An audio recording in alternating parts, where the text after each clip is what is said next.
I'm Leslie. Welcome back to Geeky Girls Night In. Together with Quinzel, we make geeky content. Today's video is a kind of a cooking video, but it's also kind of a gadgety video. I like to buy a lot of vegetables, and the problem with that is that sometimes I forget that they're in the refrigerator and they go bad. And one or two times doing that is fine, but it's a lot of money that you're kind of throwing out the door with rotting vegetables. And so I want to make a concerted effort to be better about that. And one of the things that I have the most problems with is, for some reason, mushrooms. I buy them and I use them, but they come in such big bundles that I can't use them all at once. And like they'll go bad before I can use them all. I recently did a video where I went to Asia Mart and I bought some mushrooms. I didn't show them in the video, but here they are. And these are Shiitake mushrooms, and they are $7.59 a pound, and this was $6.98, so close to a pound of mushrooms.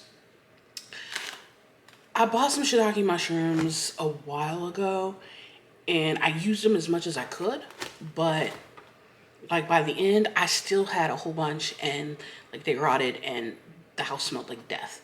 So, I was thinking of ways to mitigate this because I love mushrooms. I just can't use them quickly. A couple years ago, coworker Dave went to a garage sale and he heard me mention that I wanted a dehydrator, and he found this bad boy. So this is like the old school electric food dehydrator by Ronco. This thing came out when I was a kid, I think, because I remember like watching the infomercials and really wanting one. So thanks to coworker Dave, because he got me the model that I wanted when I was a kid. It works well. I have primarily used this to preserve herbs that I've grown. So like mint, lemon balm, and chamomile. And so today I figured I would use it for dehydrating the mushrooms, and then I can use them as I need to. Couple things. This was a garage sale purchase, and so it didn't come with the manual, I don't think. It's been a minute since I've used it, and I had to track it down. Like, yeah, no. I don't even know what that is. Okay. Yeah, it's just the thing. So I'll have to look up the manual online. Not a big deal. It's a super simple piece to use. You plug it in and you put everything in there and you just leave it for however long it tells you to leave it. The manual lets you know, depending on what you're drying, on how long you need to leave it. It's not a huge deal for vegetables, but it's a bigger deal when it's like beef jerky. And apparently you can make yogurt in this thing, but I think you need some extra accessories, which I do not have. Yeah.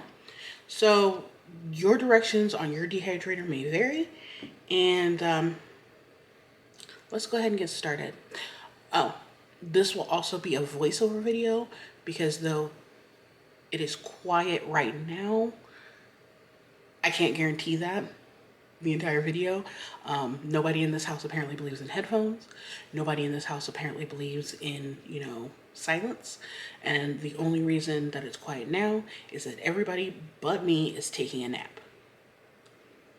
So let's get started.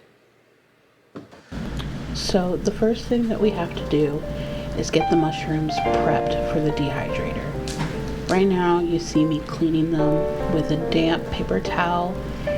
And you never want to hardcore rinse your mushrooms because they're little sponges and they soak up everything. So that would just equal more time in the dehydrator.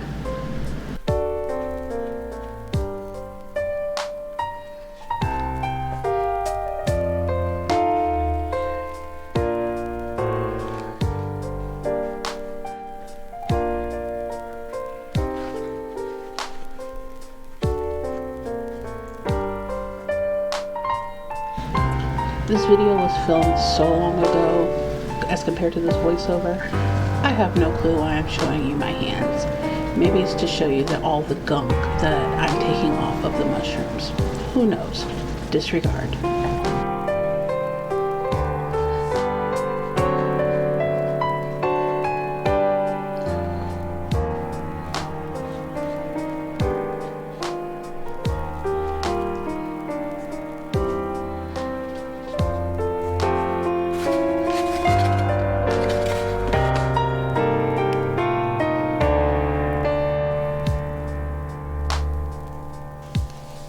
So now that we've cleaned all our mushrooms, here's the next step, chopping. Now you can keep them whole, just put them in the dehydrator whole. But once again, your drying time is going to take longer. Plus, I use these in recipes, so a lot of times I'm going to need chopped mushrooms, not whole ones. Plus, if I want to use mushrooms in a family recipe, they have to be small because Geeky Baby does not like mushrooms, so I have to hide them. I'm chopping them as thin as I possibly can, and I want to get them as evenly cut as I possibly can so that they dry pretty much the same.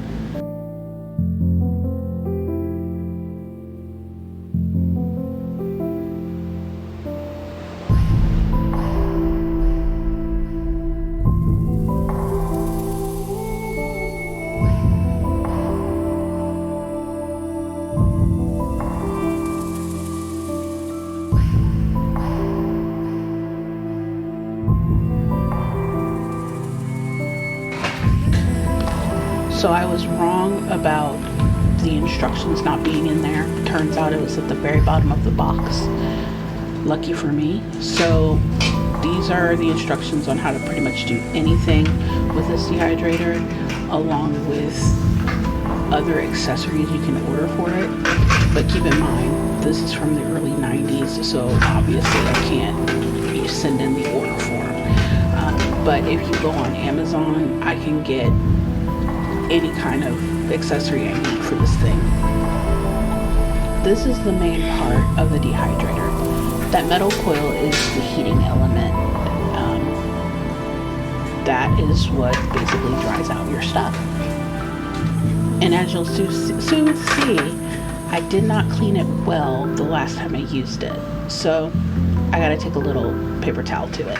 No big. These are the trays for the dehydrator. I believe I have about 5 of them. They all have little holes in them so that the heat and the air can circulate through. I'm just testing to see if the heating element is still working. It's a very subtle heat. It's not like something that you would feel from a stove because you don't want to cook everything. You're just kind of drying it out. And it does work. You want to spread the mushrooms or whatever vegetable or fruit that you're trying to dry or dehydrate in a thin layer on each circular plate. You don't want them to overlap much because if they overlap, it's going to take pieces of the dehydrated or pieces of the product a longer time to dehydrate, or it may not dehydrate in a certain corner, or you may risk mold. So this is me just putting everything on the trays.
when I reached the bottom of the bowl, I discovered I had a couple of mushrooms that I hadn't sliced up that I missed. So this is me just slicing them up and getting them ready.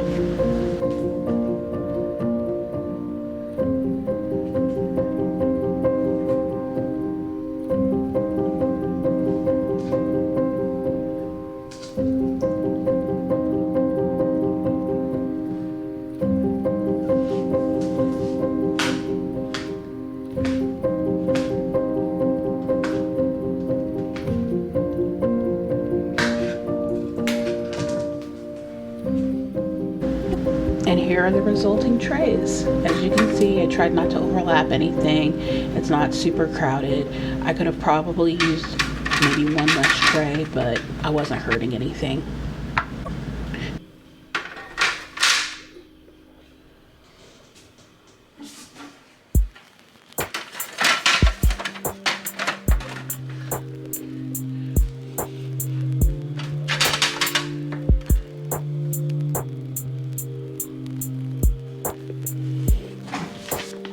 These are the drying times for the amount of trays that you're using. And it says all foods, but honestly, you saw how sparse the mushrooms are. It was not going to take 36 to 48 hours for these mushrooms to dry. So it's almost 9 o'clock, and I initially started this process at 1. So this, since I'm using all 5 trays, it's supposed to take 24 to 48 hours, but honestly I don't think it's going to take that long. I think by the time I get up in the morning, because there are so few mushrooms in here, it should be done. So right now what I'm going to do is I'm going to switch the trays, because this is where the heating element is, and so this one is getting the most heat, and so it needs to go to the top, and I need to swap everything around so that it gets even heating. So we're gonna do that now.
And this is from the bottom.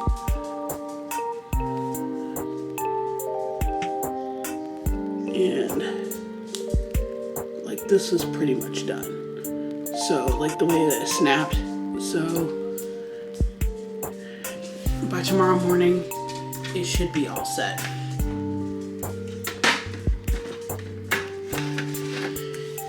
And it's Sunday night, so I go to work in the morning, so I'll have to fix this before work.